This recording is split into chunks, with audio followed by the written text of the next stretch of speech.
Olá pessoal, eu me chamo Glauber Loures de Assis, sou professor, tenho doutorado em Sociologia pela Universidade Federal de Minas Gerais e esse é o canal Janelas da Terra. Nesse vídeo nós vamos inaugurar uma série do nosso canal chamada Pílulas Sociológicas. E a ideia dessa série é trazer em poucos minutos uma provocação para que você possa refletir a respeito da nossa sociedade contemporânea a partir de algum autor ou alguma autora das ciências sociais. E a nossa provocação de hoje é a seguinte: não dá para a gente explicar questões que elas são de natureza social a partir dos indivíduos. Responsabilizar o indivíduo por problemas que são sociais não adianta nada para resolver esses problemas. Para a gente poder entender melhor essa provocação e avaliar se ela está correta ou não, nós vamos utilizar a obra do Émile Durkheim. É considerado por muitas pessoas como um dos pais da sociologia e um dos autores mais importantes da história das ciências sociais, e que viveu entre 1858 e 1917. Durkheim ele sistematizou uma forma de estudar a sociedade, que é muito interessante, também muito contraintuitiva, porque quando a gente vai estudar a sociedade, normalmente a gente parte do indivíduo para poder explicar a sociedade. E esse autor vai falar que é o contrário, né? Isso está errado, a forma da gente estudar deve ser o caminho inverso. Nós partimos da sociedade e aí sim a gente consegue entender o indivíduo. O cerne do pensamento do Durkheim, então, é a descoberta, né, de que a sociedade ela tem uma vida própria. Né, ela é algo diferente, maior do que a soma dos indivíduos que a compõem. E a gente pode pegar como exemplo o nosso corpo humano para a gente fazer uma comparação. Nós somos formados por células, mas essas células individualmente elas não explicam a nossa consciência, a nossa vida. Né? Quando elas são somadas, elas formam tecidos que formam órgãos e assim por diante. Né? Algo diferente aparece que é a vida humana. E assim, dessa maneira, o Durkheim também aplica essa metodologia para estudar a sociedade. Então a sociedade ela é maior do que a soma dos seus indivíduos. Né? Ela vem antes da gente, primeiramente. Então quando nós nascemos, a sociedade já está aqui, ela continua depois da gente. Quando as pessoas elas morrem, a sociedade ela continua, né? Ela é maior do que a soma das suas partes. E aí, nesse sentido, nós temos uma dupla natureza. Ao mesmo tempo que nós somos seres individuais, biológicos, com a nossa personalidade, nós também somos seres sociais, altamente influenciados por essa sociedade que nos circunda e que nos forma, em boa medida. E se a gente for definir, então, o que é sociologia, a gente pode falar, de acordo com Durkheim, que a sociologia é o estudo das instituições, ou mais precisamente o estudo dos fatos sociais. O que são os fatos sociais? Os fatos sociais eles são exteriores, eles têm características importantes, eles são exteriores ao indivíduo, quer dizer, eles existem independentemente da nossa vontade individual e eles exercem uma pressão fortíssima sobre nós, sobre cada um de nós individualmente. Então vou dar algum exemplo, né, de fatos sociais. O nosso modo de vestir, a nossa língua, né, a nossa forma de lidar com as nossas transações econômicas. Se você vai, por exemplo, vestido para uma entrevista de emprego com uma armadura de samurai, você vai ter uma grande probabilidade de não conseguir um emprego, independentemente da sua qualificação técnica. Se você vai pagar um boleto da conta de telefone e quer usar uma quantidade correspondente em quilos de feijão para pagar esse boleto, possivelmente, ou muito provavelmente, você não vai conseguir fazer o pagamento. Se você vai pedir um delivery, um iFood durante a quarentena e pede isso em russo no telefone, você muito provavelmente vai ter um fracasso nesse seu pedido. Se você está num dia de verão, quente, gostoso e quer ir ao dentista, precisa ir ao dentista, precisa ir ao consultório e por causa do calor resolve de sunga ou de biquíni, você muito provavelmente vai sofrer algum tipo de constrangimento, as pessoas vão achar que você não está batendo bem. Quer dizer, existe uma série de fatos sociais que se impõem sobre nós e que a gente tem que, de alguma maneira, agir de forma correspondente. Esses fatos sociais eles são objeto da sociologia, eles mostram que além de nós individualmente existe uma realidade muito maior, né, social, né, que acomoda a nossa vida e molda em grande medida a forma como a gente enxerga o mundo. Então a nossa liberdade individual no mundo ela é limitada.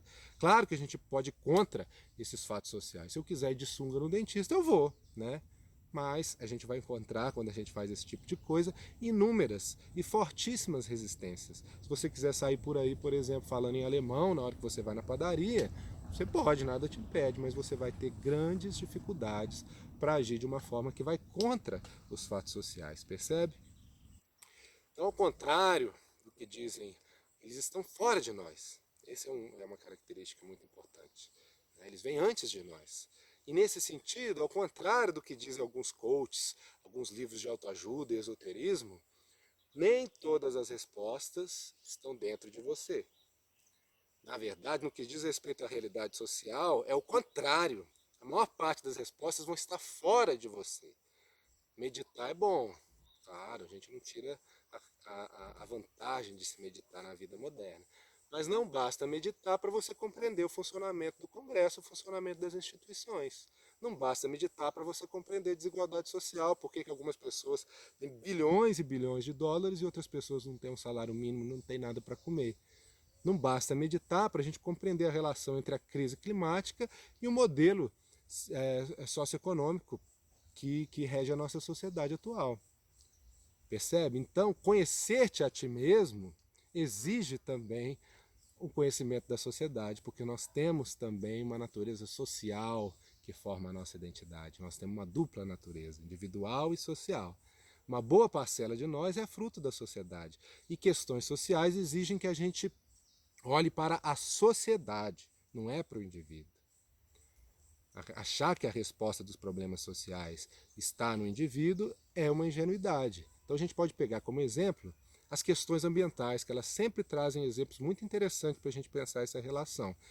Pega, por exemplo, a questão da água, a questão do desperdício da água na sociedade moderna.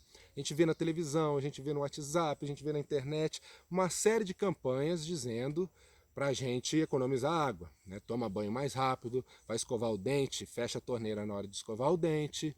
Né? Você pode parar de tomar banho, você pode parar de escovar o dente. Na verdade, você pode nunca mais escovar o dente, nunca mais tomar banho se você quiser. Eu espero que você não faça isso, mas se fizer, você pode ter certeza que isso não vai alterar absolutamente em nada, nenhum átimo da questão do desperdício da água. Por quê? Só 8% do consumo de água no mundo é o consumo doméstico. Se todas as pessoas pararem de usar água na sua casa agora, dentro dos seus domicílios, só 8% é que vai ser economizado. Quer dizer, é uma minoria, é um valor muito pequeno. 92% desse valor de consumo da água, de desperdício da água, ele está fora das nossas casas. É sobretudo o uso do agronegócio e da indústria, principalmente. É aí que está a chave, é aí que está o X da questão. É uma questão social, não é individual. O mesmo acontece em relação a uma série de outras questões. Desde a corrupção até a pandemia do coronavírus, da Covid-19. Então vamos pegar esse exemplo, né, dessa questão tão dura que a gente está vivendo atualmente, e a gente pode perceber que existe uma dimensão social muito importante também na crise do coronavírus. Né? E as pessoas elas fazem de tudo para não enxergar que essa é uma crise do nosso modelo de sociedade, sobretudo. É claro que é verdade que o vírus ele surge em algum lugar, né? Ele surgiu na China, que inclusive, abrindo um parênteses aqui, a China é o maior parceiro comercial do Brasil, não sei se você sabe, e boa parte da nossa produção, o desenho do nosso sistema econômico atual, ele é feito para atender as demandas da China, o mercado chinês. Pensa em Belo Monte, por exemplo. Mas a questão aqui é a seguinte, apesar do vírus ele ter origem na China, ele não chega aqui por chineses, ele chega aqui através de europeus. Olha que interessante. E não adianta a gente usar de xenofobia, então, né? Falar que a Covid-19 é um vírus chinês. Aliás, né, já que a gente falou de europeus aqui, boa parte dos vírus que dizimaram populações inteiras nas Américas, como é o caso da gripe, por exemplo, como é o caso do sarampo, eles vêm da Europa, eles chegam aqui nas Américas através da Europa. E ninguém está aí chamando a gripe de vírus europeu. Né? Não adianta a gente falar, por exemplo, atribuir aí uma responsabilização ao povo chinês individualmente dessa questão, né, e falar que o povo chinês é porco, por isso que aconteceu a pandemia, né, porque eles comem sopa de morcego, etc, etc. Vocês já repararam que a gente come enquanto brasileiros? Nós comemos, a nossa sociedade aqui come espeto de ferro cheio de coração de galinha. Coloca 10 corações de galinha num espetinho de ferro e come. Quer dizer, que coisa mais macabra do que isso? A gente come sangue coagulado de animais, né, que é o chouriço. Nós comemos feijoada, a gente come tutano de gado e assim por diante. Inclusive as evidências mostram que a Covid-19 e a sua disseminação, na verdade, é um fruto do nosso sistema social globalizado. Tem a ver com um sistema mundial. A forma como a gente estrutura a nossa economia, as trocas entre os países, a predação da natureza, que invade cada vez mais espaços da natureza selvagem, e aí isso apresenta uma série de riscos, a distribuição e circulação de bens e de pessoas, né? E já tem gente chamando, inclusive, a atenção para a possibilidade desse tipo de pandemia acontecer há anos e anos, né? Pelo menos desde 2007, 2008 já tem artigos escritos sobre isso. Eu vou colocar um aqui na descrição do vídeo para vocês verem. Então isso eu falei assim brevemente sobre um ponto de vista de natureza mais global, mas entrando no nosso país, né? Voltando aqui para a nossa casa, no nosso cenário nacional, há muitas pessoas transferindo para a esfera individual algo que é essencialmente uma questão social. E aí a gente tem um problema sério. Nós temos um monte de texto aí de WhatsApp dizendo que não é hora de atribuir responsabilidades ao governo, que a responsabilidade da crise econômica é sua, porque você defende a quarentena, não quer ir trabalhar. Ou pior ainda, uma ideia muito ingênua de que cada um deve fazer o que quiser. Você que gosta de quarentena, fica em casa. Você que não gosta, você vai trabalhar. Cada um faz aquilo que quiser, ninguém enche o saco de ninguém e aí vai ficar tudo certo. Olha, não vai ficar tudo certo, tá?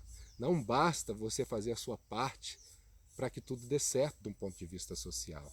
Esse é o ponto. Em sociedade, nós somos interdependentes. Nós dependemos uns dos outros.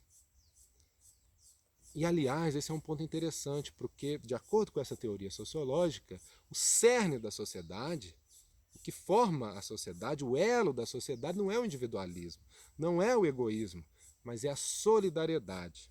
Quanto mais solidários nós somos, inclusive, tanto mais nós conseguimos expressar a nossa própria individualidade no mundo. Então não adianta eu, não adianta você, nós dois, nós três, nós quatro fazemos a nossa parte, se as outras pessoas não fazem a parte delas.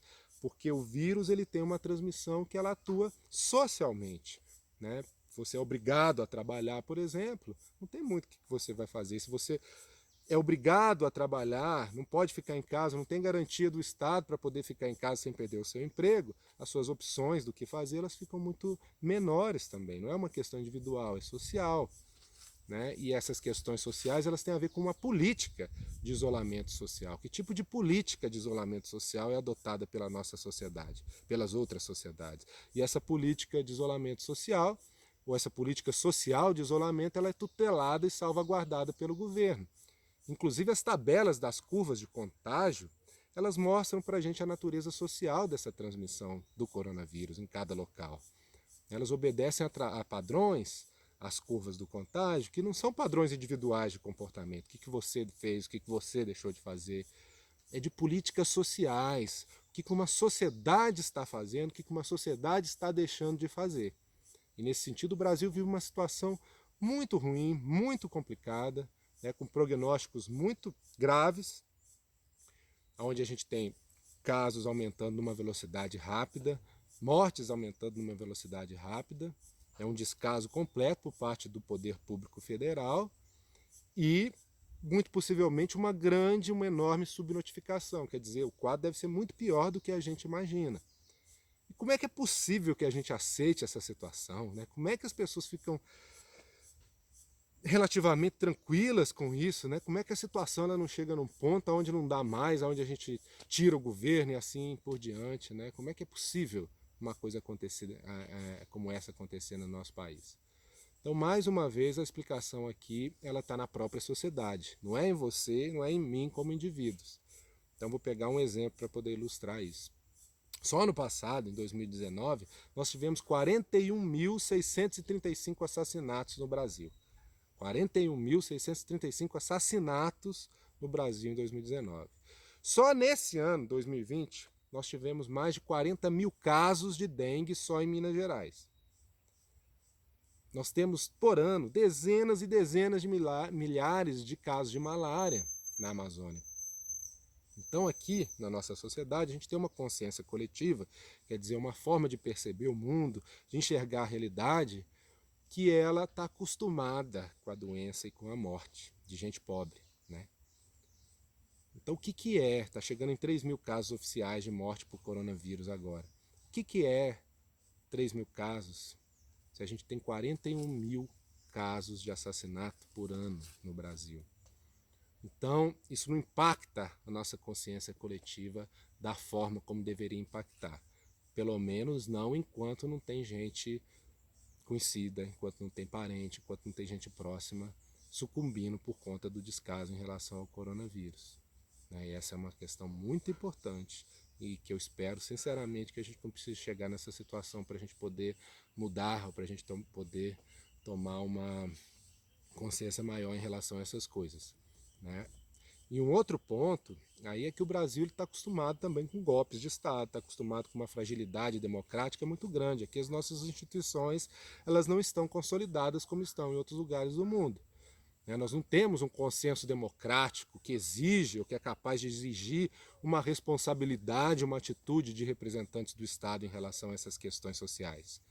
E aí o governo federal aproveita e joga com essa situação, joga com o desespero das pessoas e coloca a responsabilidade de salvaguardar os laços de solidariedade, que é uma responsabilidade do Estado, né, guardar a coesão social, guardar a saúde das pessoas no âmbito individual. A culpa é de quem torce contra, a culpa é de quem está fazendo divisão na sociedade, de quem não aceita a opinião diferente, e assim vai. Essa é uma inversão completa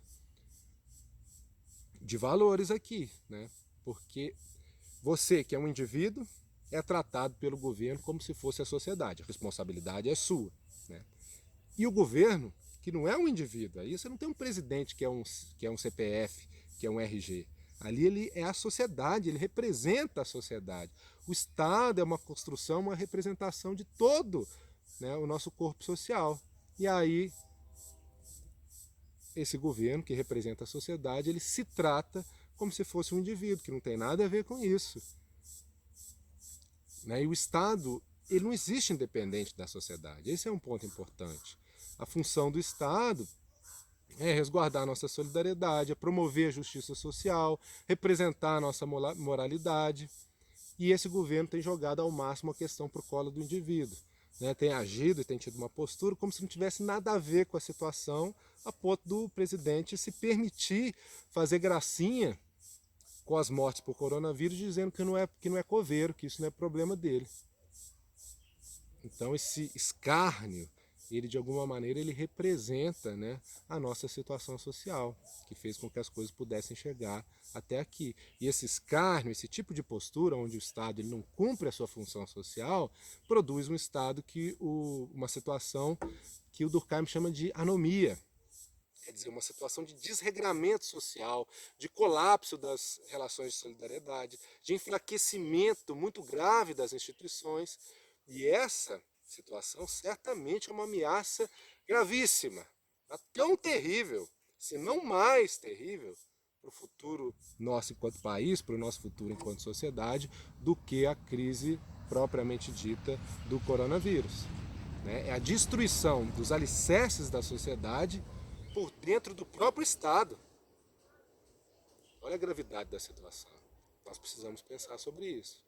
Aí nós precisamos entender que é na sociedade e nas representações da sociedade que mora a explicação, as estruturas sociais, né, que explicam a situação das crises graves que a gente vive do ponto de vista da sociedade. Não é do indivíduo. Aí a provocação de hoje para vocês pensarem um pouquinho.